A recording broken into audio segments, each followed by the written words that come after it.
What's going on, guys? I'm your host from the East Coast, Gina Man 94, here with the Bosch Squad podcast to review Monday Night Raw, the new era of Monday Night Raw, July 25th, 2016, from Pittsburgh, Pennsylvania.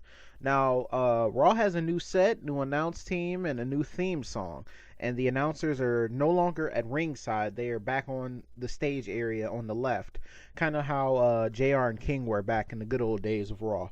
But everything about it was, pretty sweet. I love the new set. I love the new announce team, the theme song. Everything was just great. Stephanie and Mick Foley came out to address, the Raw roster and the WWE fans, pretty much saying, based on certain things, Roman lost the title last night, and it's all his fault. Seth had the match in the bag, and Roman ruined it for Raw. So, they're introducing a new title, because she said Raw deserves a new title. So, they're introducing the WWE Universal Championship. Now, that match the match to determine who's going to be the champion of that said title will happen at SummerSlam. And we'll talk about that in a bit. But yeah, she said there will be two Fatal 4-Way matches, and the winners of those would face off in the main event, and the winner of that would face Seth Rollins at SummerSlam for the title. So Seth Rollins is automatically being inserted into the match for the title. So the people that were put inside the matches are Roman Reigns, Kevin Owens, Sami Zayn, Rusev, Cesaro, Chris Jericho, Sheamus, and Finn Balor, the new NXT signee or person they called up to the main roster. And then Stephanie also announces that based on last night, Charlotte lost to Sasha Banks in that tag team match, so she will have to defend her title against Sasha Banks tonight.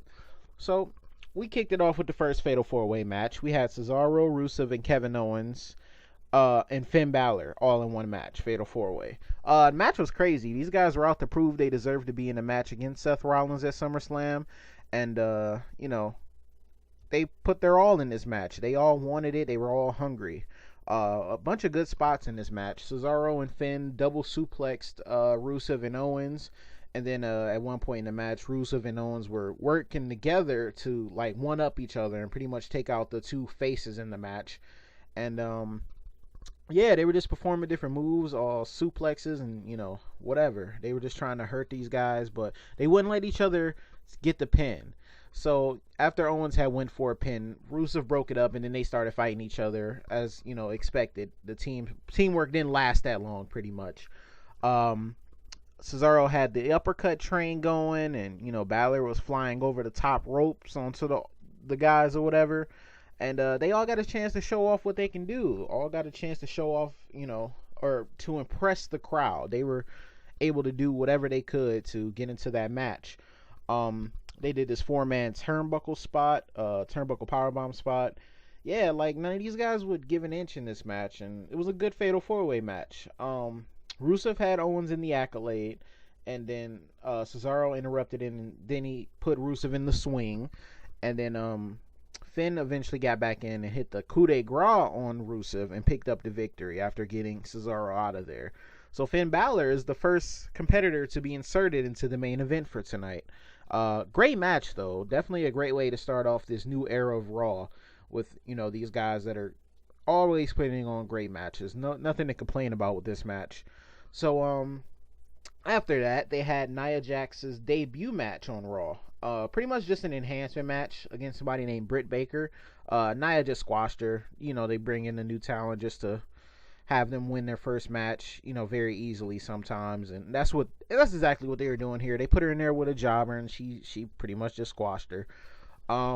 Sasha backstage talking about the match she has with Charlotte, saying she will make her 10-year-old dream come true, because when she was 10, this is what she wanted to, become women's champion. And the new era is about to have its first new champion. So after that, they had the very next Fatal 4-Way match, which was Roman Reigns versus Chris Jericho versus Sami Zayn and versus Sheamus. Just like the first Fatal 4-Way match, this was another great match. I think, in my personal opinion, Sami Zayn's name should be inserted into Superstar of the Year. He just consistently keeps on putting on great matches, and I don't know, maybe it's just me, but he's been impressing me ever since he's come up to the main roster. So I don't know. Maybe it's too premature to add him into that list, but I don't really see a bunch of other people who have outdone him. Maybe AJ Styles, but other than that, I don't really know. But yeah, this match was great as well. The beginning of the match, they all went for Reigns because they knew Reigns was the biggest threat to them, and Reigns was going to be the one to probably win this match if they didn't, attempt to take him out of the match early. Same message as the last match, though. Every guy wanted their shot. Everybody was trying to prove that they deserved to be in the match at SummerSlam for the new title to represent Raw. Great showing by all of them. Reigns hit a spear on Zayn during the match, but then he got brogued. And then Zayn hit Sheamus with the haluva kick, and then Jericho got Zayn into the walls of Jericho. So, all the guys got to use their finishing moves, and, pretty much all had an opportunity to win the match. The match could have went either way, but we all knew what was going to happen. So, Roman Superman punched everybody, almost got rolled up by Zayn, countered a code breaker, and then eventually got hit with one, but he kicked out of it. It was a ton of near falls in this match, and it could have gone, like I said, to anybody, but Reigns finally hit the spear on Jericho to pick up the victory. And like I said, another great match. Raw was, going pretty good at this point. So it will be Roman Reigns and Finn Balor in the main event, and the winner of that match will go on to face Seth Rollins at SummerSlam for the Universal title. The New Day had their celebration because they are the longest reigning WWE Tag Team Champions in history, 337 days. So, they came into the ring. The ring was all decked out with balloons and stuff for the celebration. They had a nice little video package of, all the funny things they did, all the adversity they overcame, and, when they won the titles for the second time, and how long they've held on to them, and, all that good stuff. They got this guy out of the crowd. His name was Sonny Boy, and they were just not convinced that was his real name. They was like, "No, what's your real government name?" He was like, "Sonny Boy." It's like, "What's the name that comes on the bills, your utility bills at your house?" And he kept saying Sonny Boy. He got a nice little chant, and New Day pretty much put Sonny Boy over. It was pretty sweet. They all started dancing and acting stupid, and then Gallows and Anderson ruined the party and attacked the New Day, and pretty much ran Sonny Boy back into the crowd and threw some shirts at him after they wiped their nose on him or whatever. So interested to see where this goes. Maybe Gallows and Anderson will be the next team to face the New Day for their titles. I'm seeing that happen at SummerSlam. But yeah, we'll see. We'll definitely see what happens. Curtis Axel versus Neville was the next match. Neville coming back after his injury a few months ago, right before WrestleMania happened against Jericho, in the same building, ironically enough, in Pittsburgh. He came back. He got a nice little beard now. He looks a little older, but he's still, the same athletic Neville that he was before when he got hurt. But he beat Curtis Axel easily. Just a return match so he can get his feet wet again. And so the crowd can see him and cheer for him. But yeah, he won with the red arrow easily, and that was pretty much that. Darren Young was backstage with his coach, Bob Backlund. He said he almost had the match last night, won against The Miz, but he snapped because nobody puts their hands on his coach. And Backlund was just like, you just got to focus now. You'll win the title eventually, which is weird because Miz is on Smackdown, so yeah, don't know what they're doing there. But Golden Truth all throughout the night was just looking for Pokemon, pretty much playing Pokemon Go. And then they said they saw like a Jigglypuff under Bob Backlund's tie, and they were trying to get it, just hold still or something. And then Backlund yelled at them. Darren Young was like, "No, it's okay. They're playing the game." He was like, "It's not okay. This is a war. You have to win this war." And he just pretty much just went on his normal tirades. And he said Darren's going to win the title no matter what, one way or the other. So that was weird, but that's Bob Backlund for you. Charlotte and Dana Brooke backstage, and she was just responding to what Sasha said about her going to win the title tonight from Charlotte. And she said, last night she got lucky because she had a partner, and tonight she's on her own. And, she's been carrying this women's division on her back, and tonight Sasha was going to bow down to the queen. So now we have another extraordinarily great match, Sasha Banks versus Charlotte for the WWE Women's Championship. Another great match between these two. They always put on great matches with each other. Sasha was aggressive though early on. She was trying to end the match quickly and swiftly. Her backstabbers aren't that clean though. I don't know what happened to them. They used to be, but she needs to rework on those again. They used to be great, but now it's just like she don't care no more. But anyway, it's all matches with friends. They know each other so well. They developed in NXT together, so they're always fighting, so they know each other better than they know themselves, pretty much. But Dana all throughout the match was getting warned by the ref to, stay away, don't get involved in the match, just stand outside and just be there. And eventually, Charlotte was gloating about Sasha was never going to win the title from her. Was just holding the title in her face, and then Dana picked it up. No, Sasha picked it up and threw it at Dana, all Eddie Guerrero style. And the ref caught Dana with the title and kicked her out. He was just like, "I warned you multiple times, and I get out." So Charlotte got pissed after that, became more aggressive, and started taking over the match a little bit. Sasha did this dive outside the ring, man, and I thought she died. Like, she landed on her head. She's had a history of concussions, so that's not good for her. But I'm glad she was okay. Charlotte did a moonsault from the top rope outside the ring. The match was great. The crowd was into it, of course. These two women are great. They know what they're doing. They can put on a great match every time they step out there. And they got the time to do it, which I want to thank WWE for letting them get the time to do this match and to have it. This match needed time, especially because it was for the title.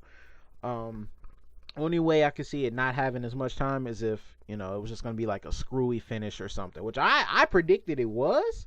I didn't think, what happened was going to happen, but yeah, some crazy happened. So Sasha got Charlotte into the bank statement, and, Charlotte got to the ropes or whatever. And then, as Charlotte was getting up, she was just like pissed. She was just like, "You'll never beat me," and went for that spear that she does, missed, and Sasha Banks got her into another bank statement, and eventually by then Charlotte had to tap out, and we have a new WWE Women's Champion, Sasha Banks. The crowd went crazy. I went crazy. I didn't expect it. Did not see that coming, but it was great. Of course, they're going to have their rematch at SummerSlam, but I guess they didn't want Sasha to keep taking losses to her before she finally won. I'm completely fine with this. Like, it was different. I didn't expect it. It wasn't predictable. So, hey, why not? The crowd chanted, "You deserve it" after it. She had, just such raw emotion after she won. You could just tell by the look on her face. She was ready to cry for about 30 minutes afterwards. And Byron Saxton got into the ring to interview her. And she was like, she did it. This has been her dream since she was 10. And she told everybody she was the best, and she proved it. It's the era of change, and it's the era of the boss. And it's the era of women's wrestling. And she's going to prove each and every week that she steps into that ring why she is the best and why she is the champion. So, yeah, that's cool. Sasha Banks finally won the women's championship, and I couldn't be more happy for her. Congratulations, Sasha. After that, we had Braun Strowman versus some weird jobber with no chin. And Byron was interviewing him before the match, like, what you gonna do with Braun Strowman? What you gonna do? And this guy is like 110 pounds maybe. And he's just like so scared. He's just shaking, like he's mixing his words together, and he's just like, if I try hard enough, I can beat him and upset him, and something like that. And we all knew he wasn't gonna do nothing, but just the fear of facing Braun Strowman was just hilarious. And speaking of Braun Strowman, he got his own entrance music now, and he like has this weird like mohawk thing going on. If you check the picture that I'm putting in the video, you'll see what I'm talking about. But he's got this weird little hairstyle going on, and he's still as aggressive as ever. I'm guessing Vince is just having a good old time watching Braun Strowman out there, because he's very big on the big guys. Reason probably why Kane and Big Show are still around in the WWE. But yeah, so it was like one of the slams that Strowman was, about to do on the guy. The guy had his hand raised because he knew he was about to take a bump. And the match was just so freaking hilarious because the dude knew he was about to die. And I was dying laughing. It was just freaking incredibly funny. But yeah, so Strowman destroyed this poor young man's soul. Oh man, I felt bad for him a little bit. So after that, Enzo and Cass come out, and as they're doing their whole shtick on the mic, the Shining Stars interrupt him, saying, pretty much they should go to Puerto Rico to shine. I don't care. Primo and Epico, who cares? I thought these guys were dead. Uh, During the match, R-Truth walked into the ring. Like I said, Golden Truth were looking for Pokemon the whole night. They got in the ring, distracted Primo, and Primo caught a big boot from Big Cass, and they won. So I don't know if they're gonna have Golden Truth feuding with the Shining Stars, but Breezango is more legitimate to me than the Shining Stars are, and that's saying something. So right before their match, their main event match, Finn and Roman were backstage. Roman was walking to the ring, and Finn was just like, "Hey man, good luck. Good luck tonight." Reigns was like, "Yeah, good luck to you too." And then Finn was like, "Luck? I'm Irish. I pretty much invented luck." And Reigns was like, "Well, I'm Samoan. Enough said," and walked away. It was so badass. It was so great. Reigns, I don't know, man. When he came back, like, he just has this certain demeanor about him. He had it like right before he got suspended, but man, now he just like even more looks like a badass than he already did, and it's just great. I don't know why people keep hating on him, but they will. It just doesn't make any sense. But yeah, great match between these two though. Reigns was using his power, and of course Finn was using his speed. But they meshed together well in this match. This was the first time I think they've wrestled before. And it wasn't that bad of a match. Reigns is a powerhouse, so it takes a lot to get him down. But, Finn doesn't care about what size you are. He'll go after you no matter what, trying to, win the match and face Seth Rollins at SummerSlam. And that's exactly what he did. He wouldn't go down without a fight during this match. Finn actually countered a spear and hit Reigns with one coup de grace and picked up the victory clean over Roman Reigns. Yeah, I said that right. Finn Balor pinned Roman Reigns clean in his first night on Raw. That says a lot, because I don't know if WWE is just like, I don't know if the rumors are true. Maybe they're done with Reigns, like pushing him to, the top guy status, but he lost. And he's not going to face Seth Rollins at SummerSlam as everybody predicted he would. So I don't know what they're going to do with Reigns from here. Sheesh, that's a tough loss for him. And after the match, he was interviewed and said, he hopes that he beats Seth Rollins at SummerSlam, and he respects him. And if he does beat him, he's going to be waiting for him. He wants to have him again because he respects the hell out of him. And yeah, so Finn Balor versus Seth Rollins for the WWE Universal Championship at SummerSlam. We don't know what the title looks like either, but as soon as they announce it, I will be covering that. But overall tonight, Raw was very enjoyable. The time kind of flew by. I didn't really know Raw was over until like the main event was happening. I'm like, wow, okay, it's over already? That was pretty quick. But yeah, Raw was very enjoyable. I like the new set, the new look, the way they interview certain people after matches and on their way back to the back, the different camera angles they're using, the music, the feel to it. Raw is great. I hope they can keep it up. Hopefully they can stay consistent with it, but for now I'm very satisfied with Raw. So let me know what you guys think. How you guys feel about the new Raw stage, the new Raw intro, the new music, the new feel of Raw, and the new matches and all that good stuff. Let me know what you guys think down in the comment section. I'm eager to hear about it. I hope you guys liked the video. If you did, slap a like for your boy. Once again, any new new viewers watching, go ahead and hit that subscribe button if you want to see more videos from the Botch Squad podcast.